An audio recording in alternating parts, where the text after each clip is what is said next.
فنيا وفي قلب الحي المحمدي انطلقت مساء أمس الدورة الرابعة لمهرجان الظاهرة الغيوانية، دورة تحمل شعار الظاهرة الغيوانية استمرار وهوية. ليلى أسلي ومصطفى ودة.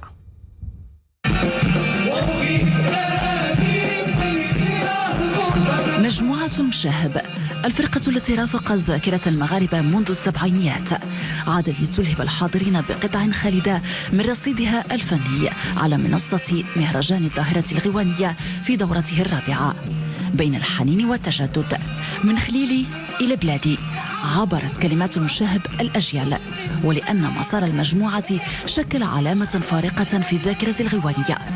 خصص المهرجان لحظة تكريم اعترافا بإسهامها الفني وسط وفاء الجمهور. أحسنت أن تكرم المجموعة لأنه نظرا للعطاءات اللي أعطتها طيلة 50 سنة الفنية طويلة جدا. نشكر اللجنة المنظمة ديال الحي المحمدي، مقاطعة الحي المحمدي، اللي سهرات على تنظيم هذا المهرجان في دورته الرابعة وفي تفكيرها لتكريم مجموعة المشاهب حاليا، لأنه المشاهب غادية مستمرة. اليوم احتفلنا وكرمنا مجموعة المشاهب، لأن فيه كرمنا مجموعة الجلالة ومجموعة الغيوان. اليوم جا الدور ديال المشاهب، الحمد لله كان حضور السيد الوالي، حضور مسؤولين كبار، السيد العامل، واللي تا الجمهور اللي كنشوفوا اليوم حاضر، الناس اللي كيبغوا هذا الفن عندهم علاقة بهذا الذوق الغيواني. فين غادي بيا خويا، فين غادي بيا.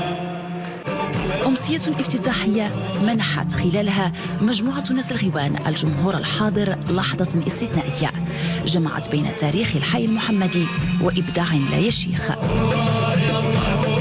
فمنذ نصف قرن تقريبا وهذه الأغاني لها نفس القدرة على لمس القلوب بالقوة والصدق ذاته.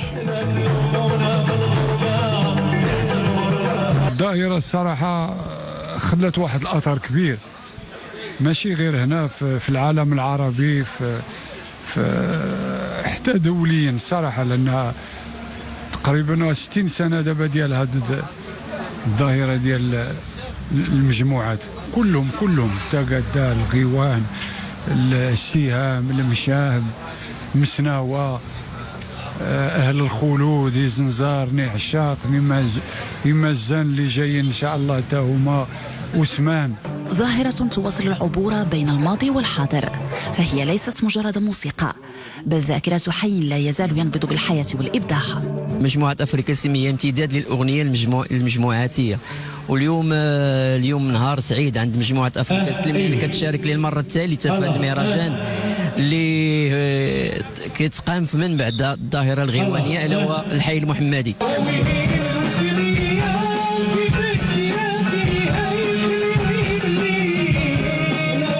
حدث فني سنوي يسعى منظمه لأن يكون جسرا نحو المستقبل واحتفالا بالماضي يرمي إلى صون الذاكرة الفنية وتوريثها للأجيال القادمة.